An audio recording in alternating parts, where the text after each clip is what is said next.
নবী করিম সাল্লাল্লাহু আলাইহি ওয়াসাল্লাম বলেছেন, একটি গুনাহের কাজের মধ্যে যদি কোনো ব্যক্তি লিপ্ত থাকে, তার নামাজ, রোজা, হজ, যাকাত, জিকির আজকার, কোরআন তেলাওয়াত সব ইবাদতগুলোকে আল্লাহ রাব্বুল আলামিন বিনষ্ট করে দেয়, ধ্বংস করে দেয়।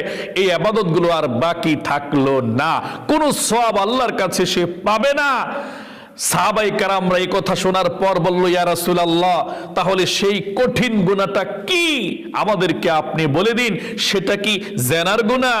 আল্লাহ রাসূল বলল যে না, সেটা জেনার গুনাহ না। তখন সাহাবাই কেরামরা বলল, সেটা কি মিথ্যা কথা বলা? আল্লাহ রাসূল সাল্লাল্লাহু আলাইহি সাল্লাম বললেন যে না, সেটা মিথ্যা কথা বলা না। তখন জানতে চাওয়া হলো, ইয়া রাসূলুল্লাহ বলে দিন সেটা কিসের গুনাহ? আল্লাহ রাসূল সাল্লাল্লাহু আলাইহি সাল্লাম বললেন, সেটা হচ্ছে অহংকার করা, হিংসা করা। অহংকার এবং হিংসা এমন গুনাহ, সব ইবাদতগুলোকে ধ্বংস করে দেয়, নষ্ট করে দেয়, আর কিচ্ছু বাকি থাকে